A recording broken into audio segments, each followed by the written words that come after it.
सामाजिक परिवर्तन के लिए इन जातियों को अनुसूचित जाति में शामिल नहीं किया गया। दरअसल पॉलिटिकल लाभ लेने के लिए तत्कालीन जो मुलायम सिंह यादव जी की सरकार थी उसने ये गैर संवैधानिक कार्य किया, और ये गैर संवैधानिक कार्य था, उसी का ये परिणाम है कि माननीय उच्च न्यायालय इलाहाबाद ने इसको जो है नल एंड वॉइड सिद्ध कर दिया। अखिलेश यादव की सरकार मुलायम सिंह यादव की सरकार के निर्णय को आगे बढ़ाती रही, और यहाँ तक कि उससे पहले आने वाली बहुजन समाज पार्टी की सरकार ने भी उस ऑर्डर को फॉलो किया। हालांकि ये बात अलग है कि बहुजन समाज पार्टी की मुखिया बहन मायावती जी ने केंद्र सरकार को बार बार ये लिखा कि भाई जब ये जातियाँ, इसमें आपने 18 जातियों को ऐड कर दिया है तो उसी अनुपात में अनुसूचित जाति का जो रिजर्वेशन का क्राइटेरिया है वो 21%, जो 21 + 2 है 23 है, उसको उसी अनुपात में बढ़ाया जाना चाहिए और इसको बढ़ा करके 25% किया जाना चाहिए। बाद में अभी जो प्रेजेंट गवर्नमेंट है ये दूसरा टर्न अपना ले रही है, तो इसका भी स्टैंड उसी के साथ में रहा, जो कि पूरी तरीके से अनकॉन्स्टिट्यूशनल है। अनकॉन्स्टिट्यूशनल ये इसलिए है कि संविधान, भारत का जो संविधान है वो स्पष्ट तौर पर भारत की जो जाति व्यवस्था है उसको ध्यान में रख करके बनाया गया है। भारतीय संविधान में भारत के अंदर पाई जाने वाली 6743 जातियों का उसमें जिक्र है, और इन जातियों को आमतौर पर जो हम देखते हैं कि भारतीय संविधान में लगभग 4 भागों में इसको विभाजित किया गया है। इसमें आप ये देखेंगे कि भाई अनुसूचित जाति है, अनुसूचित जनजाति है, अन्य पिछड़ा वर्ग है, और इसके साथ साथ सामान्य जातियाँ। इन 4 ब्लॉकों में भारत की 6743 जातियों को स्थान दिया गया है। वो निश्चित तौर पर हमें इसे कहने में कोई दो राह नहीं है कि मुलायम सिंह यादव ने कोई ऐसा कार्य नहीं किया जिससे सामाजिक समरसता का एक संदेश जाए। अनुसूचित जाति के लोग उनके शासनकाल में ये महसूस करें, ये गर्व करें कि हाँ कोई हमारे ऊपर बैठा है, कोई मुख्यमंत्री वो हमारे से जुड़ा हुआ है, हमारा है। ऐसा कहने का उन्होंने कभी भी कोई संदेश नहीं दिया, कोई भी मैसेज उनका जो एडमिनिस्ट्रेशन है कहीं से भी हम नहीं देख पाते हैं। वरन इसके उलट हम ये देखते हैं कि उनके एडमिनिस्ट्रेशन में इतनी छूट ऐसे लोगों को दी गई जो दबंग थे और जो अनुसूचित जाति की ज़मीनों पर नज़र रखते थे, उनकी बहन बेटियों को गंदी नज़र से देखते थे, और उनका उन्होंने जो है हर लेवल पर जाकर के शोषण किया है। तो एक अत्याचार का तो उन्होंने जो है कभी कोई प्रतिकार तो किया ही नहीं, बल्कि वो तो उसके समर्थक भी रहे हैं। और उनके ही एक सांसद यशवीर सिंह जो ऐसी समाज से आते हैं, उनके माध्यम से वो भारत की संसद में रिजर्वेशन में प्रमोशन के बिल को, जो एससीओ के रिजर्वेशन में प्रमोशन का जो बिल था जो 16(4) की बात करता है, तो वो उसको फड़वाने का काम करते हैं। तो अनुसूचित जाति के लोगों से तो उनको कोई हमदर्दी नहीं है। और ये भी इन्होंने जो इन 16 जातियों को, जिनको कि 18 जातियों को, जिनको कि ये जो है एससी की सूची में लेकर के आए, उससे इनका कोई ना तो उन जातियों से इनका कोई ताल्लुक़ था कि उन जातियों का डेवलपमेंट होना चाहिए, बल्कि इसका उद्देश्य ये था कि एससी के लोग इसका विरोध करेंगे कि भाई आप हमारे जो ये जो 23% है, 21% है, इसमें आपने और 18 जातियों को ला दिया, आपने हमारा हिस्सा बांट लिया। तो ये उन जातियों को अनुसूचित जाति के सामने खड़ा करने के लिए उनको लेकर के आए, ताकि एक जातिवादी एक डिस्प्यूट पैदा हो, भाईचारा ख़त्म हो, और अनुसूचित जाति के लिए एक नया शत्रु भी उन्होंने पैदा करने का काम किया। अब ये जो जातियां हैं, जो अनुसूचित जाति की सूची है, अनुसूचित जनजाति की सूची है, इन दोनों को एक साथ मर्ज रखा गया कि 2% और 21% मिला करके ये लगभग एक जैसे हैं। तो इनकी जो एक स्थिति है तो ये SC ST एक साथ करके बोले जाते हैं। ऐसे ही OBC है, उनको 27% का है। तो ये 2 block SC ST plus OBC, इन दोनों का 49.5% ये रिजर्वेशन की एक कैपिंग कर दी गई। और इसमें सुप्रीम कोर्ट ने अपने बार बार दिए गए निर्णयों में भी ये कहा कि इस कैपिंग को नहीं बढ़ाया जाना चाहिए, ये 50% से ज़्यादा किसी भी हालत में नहीं होनी चाहिए। तो इसीलिए वो बहुत लंबे समय तक 49.5% पर टिकी रही। अभी बीच में एक निर्णय और आया जो गैर संवैधानिक था, वो EWS का निर्णय, जिसको सेंट्रल गवर्नमेंट लेके आई कि भाई हम EWS को जो है यानी कि जो इकोनॉमिकल वीकर सेक्शन उन्होंने एक ले आए और उसको 10% का उसको रिजर्वेशन दे दिया। तो वो भी भारतीय संविधान का उल्लंघन करता है। जिस प्रकार से अनुसूचित जाति की सूची में छेड़छाड़ की गई है, वैसे ही EWS की एक नई कैटेगरी बना करके ये एक नई चुनौती संविधान को दी गई है वो भी बिल्कुल गलत है। उसके गलत होने के दो कारण हैं। पहला कारण ये है कि आप 49.5% की कैपिंग से ऊपर नहीं जा सकते। अब आप 10% का EWS को दे रहे हो, तो EWS का बेस क्या है, आधार क्या है, आप किस आधार पर EWS लेकर के आए। EWS कह रहे भाई हमने इकोनॉमिकल वीकर सेक्शन को हमने 10% रिजर्वेशन देना है। तो भाई कौन से इकोनॉमिकल वीकर सेक्शन है, यानी कि भारत में जो गरीब हैं उनको आप नोटिस कर रहे हैं इस संबंध में। तो आपने क्या OBC, SC, ST, माइनॉरिटी, क्या इनमें भी आप गरीबों को लेंगे? तो आपका उत्तर है नहीं।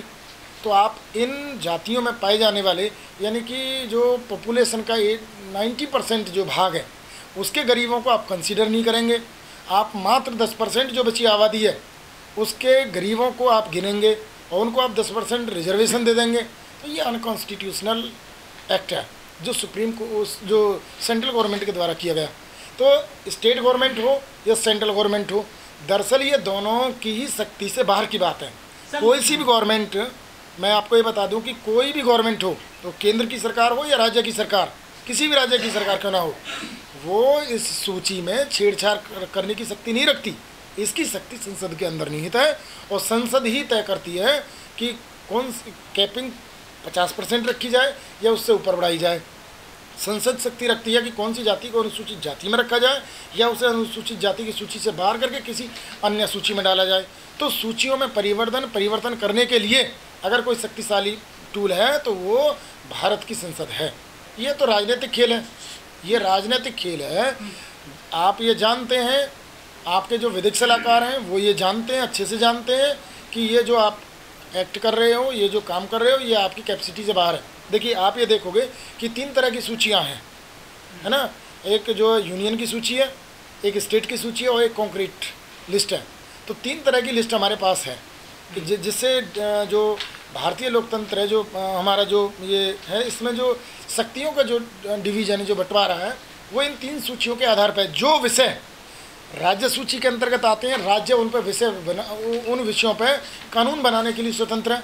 और जो केंद्र की जो सूची है उस पर केंद्र समर्थ है उन विषयों पर कानून बनाने के लिए। हालांकि जो केंद्र है वो राज्य के विषयों पर भी जो कॉन्क्रीट लिस्ट है, जो तीसरी जो लिस्ट है, एक कॉन्क्रीट लिस्ट है कि जिस पर राज्य भी और केंद्र भी दोनों अधिकार रखते हैं उन विषयों पर जो अपना कानून लाने के लिए। हालांकि संविधान ये कहता है कि जब राज्य और केंद्र दोनों आमने सामने हो किसी विषय को लेकर के और वो विषय कॉन्क्रीट लिस्ट का हो तो प्राथमिकता केंद्र को दी जाएगी। तो सर मुलायम सिंह सरकार क्यों लेकर आई थी इस मामले को 2005 में?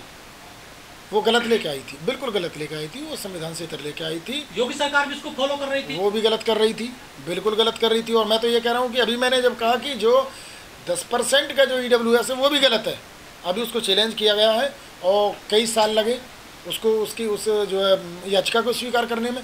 हमें खुशी है कि कम से कम वो स्वीकार कर ली गई है। माननीय न्यायालय को ये देखना चाहिए कि भाई वो ऑर्डर जो है वो किस डेट से आप लागू करेंगे। जिस डेट को ऑर्डर दिया गया या जिस डेट को आप जो है न्यायालय में गए इसके खिलाफ, ऑर्डर के खिलाफ, या उस डेट को जिन डेटों को जो है अधिसूचना जारी करके इन जातियों को जो है इस सूची में डाला गया। तो ये 3 डेट हैं, उन तीनों डेटों में से किस डेट से आप इस ऑर्डर को अप्लाई कराएंगे। ऑर्डर को अप्लाई कराते समय भी आपको ये देखना है कि आप उसको कैसे अप्लाई कराओगे। भाई अगर अनुसूचित जाति का कोई सर्टिफिकेट बनता है, पहले सर्टिफिकेट बनता है, फिर उस सर्टिफिकेट का प्रयोग होता है। उस सर्टिफिकेट का प्रयोग कहाँ कहाँ होता है? उस सर्टिफिकेट का प्रयोग किसी भी छात्र को विद्यालय, विश्वविद्यालय आदि में एडमिशन लेने में उसका प्रयोग होता है। उसका दूसरा जो प्रयोग होता है वो नौकरी आदि में उसका प्रयोग होता है, छात्रवृत्ति लेने में उसका प्रयोग होता है, और राशन या अन्य दूसरी जो डीलरशिप है, जो सरकार समय समय पर जो योजनाएं देती हैं उसमें इसका लाभ मिलता है। कोई भी स्कीम वगैरह निकलती है तो वहाँ उसका जो प्रयोग होता है। जहाँ भी इस कार्ड का ये जो अनुसूचित जाति का, जी मैं वो आ रहा हूँ, जहाँ भी अनुसूचित जाति जनजाति का ये जो सर्टिफिकेट है वो प्रयोग में आता है, जिसमें आपका नौकरियों के अलावा जो एक बड़ी बात है वो पॉलिटिकल साइड है, जहाँ पे प्रधान से लेकर के न्याय पंचायत से लेकर के आप जिला पंचायत से लेकर के विधायक, MLA, MP, MLC, इन सभी सीटों पे भी जहाँ भी रिजर्वेशन लागू है तो वहाँ उनका प्रयोग किया जाता है। तो ये प्रयोग ये बनाए गए हैं और इनका प्रयोग किया गया है। अब कुछ ऐसी चीज़ें हैं कि जैसे मान लो किसी छात्र का एडमिशन आपने दे दिया, अब एक छात्र को एडमिशन दे दिया और वो बीटेक कर रहा है, पहली साल में हो सकता है, दूसरी में हो सकता है, तीसरी साल में हो सकता है, और बीटेक का प्रोग्राम है 4 साल का। तो अनुसूचित जाति को जो फीस प्रतिपूर्ति मिलती है तो क्या अब उसको आगे भी मिलती रहेगी या नहीं मिलती रहेगी? अगर डेट ऑफ ऑर्डर से हम इसको कंसीडर करते हैं तो ये तो मान लिया चलो जी उसका एडमिशन हो गया, लेकिन क्या आगे उसको वो बेनिफिट्स मिलेंगे नहीं मिलेंगे? तो कई तरह के सवाल उठते हैं। इन सवालों का जवाब माननीय हाई कोर्ट के ऑर्डर में भी हम ढूंढने की कोशिश करेंगे हैं, और फिर आगे हाई कोर्ट को ही तय करना है कि वो किस तरीके से, ये सरकार के लिए भी चुनौतीपूर्ण है। हाई कोर्ट का ऑर्डर आ गया, अब उनको जो है शून्य माना जाना चाहिए, उनको पदों से जो हटाने की एक जो विधिक प्रक्रिया है वो शुरू की जानी चाहिए, और इसका निर्देश भी जो है हाई कोर्ट को देना चाहिए साथ ही साथ। अब उन मामलों का चिन्हीकरण इस प्रकार नहीं किया जा सकता। भाई कुछ लोग चर्चित होते हैं जिनके बारे में लोग जानते हैं, जैसे कि एसपी बघेल है, उनके बारे में लोग जानते हैं कि पिछड़ी जाति का व्यक्ति है, और इस आदेश का जो है जो एडमिनिस्ट्रेटिव ऑर्डर है उसका उसने फ़ायदा उठाया, वो एससी के सर्टिफिकेट पर वो सांसद विधायक आदि वो बना।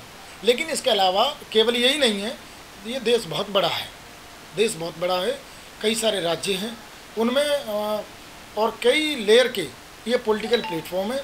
प्रधानी से लेकर के आप एमपी तक जाते हैं तो कितने लोगों ने इसका प्रयोग किया होगा, इसकी गणना नहीं की जा सकती। जाति भी चोरी कर ली जाती है, 2-3 हज़ार मामले चल रहे हैं महाराष्ट्र में, जो सरकारी नौकरी ले गए थे जाति बदल करके। नहीं, वो चोरी तो कहीं भी की जा सकती है। अब जाति की चोरी हो रही है, जो लोग सर्टिफिकेट बनाते हैं और उनका दायित्व बनता है कि वो वास्तविक लोगों की पहचान करके, उनकी जातियों की वास्तविक पहचान करके उनको सर्टिफिकेट आवंटित करें। परंतु जो है यहाँ जब बड़े बड़े बैंक खाली हो सकते हैं तो भाई ये तो छोटा सा काम है। बहुजन समाज पार्टी कभी भी इस तरह के जो तात्कालिक जो मुद्दे होते हैं उन पर वो उतनी मुखर नहीं रहती है। पार्टी का अपना स्टैंड है, पार्टी जो अपने जो बेसिक जो पैराडाइम है, प्रिंसिपल्स हैं, उनके आधार पर काम करती है। और इसमें भी उनका तो सिंपल नज़रिया ये रहा कि बीएसपी ने तो इसका भी विरोध नहीं किया कि भाई आप 18 जातियों को ले आए, लेकिन उन्होंने इतना ज़रूर कहा कि भाई जो पहले से अनुसूचित जाति का रिजर्वेशन है और उनकी आबादी है उसके अनुपात में दिया गया है। 1931 की जनगणना के अनुसार अनुसूचित जाति के लोगों की जो आबादी तय की गई थी उस समय पे कि भाई इतने लोग एससी के लोग हैं, तो उनके आधार पर वो रिजर्वेशन तय किया गया था। अब उसमें आपने जिन 18 जातियों को मर्ज कर दिया तो आपने उनकी आबादी तो बढ़ा दी, परंतु उस मामले में आपने उसकी कैपिंग नहीं बढ़ाई। जो 21+2% है उसको आपने बढ़ाया नहीं। तो बहन जी का कहना ये था कि भाई आप उसको भी बढ़ाओ, हम तो चाहते हैं कि और भी जातियाँ SC ST का पार्ट बने, हमें इससे कोई ऐतराज़ नहीं है, बल्कि उनका जो रिजर्वेशन का साइज़ बढ़ा करके और उनके भी हित को प्रिजर्व करना चाहिए जो ऑलरेडी SC हैं। और इसमें जो है एक चीज़ और है, मैं ये कह रहा था कि जो रिजर्वेशन में प्रमोशन का बिल जो फाड़ा गया वो दुर्भाग्यपूर्ण था। साथ ही साथ ये जो 10% EWS जो आया वो अनकॉन्स्टिट्यूशनल है। बहुजन समाज पार्टी ने उसका समर्थन किया, उसका जो समर्थन किया उन्होंने इस आधार पर उसका समर्थन कर दिया कि चलो भाई गरीबों की बात हो रही है हम इसके समर्थन में।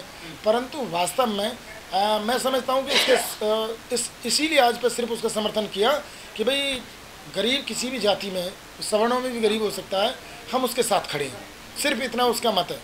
लेकिन हम ये समझते हैं कि ये अनकॉन्स्टिट्यूशनल एक्ट था और उसका किसी भी रूप में समर्थन नहीं किया जाना चाहिए।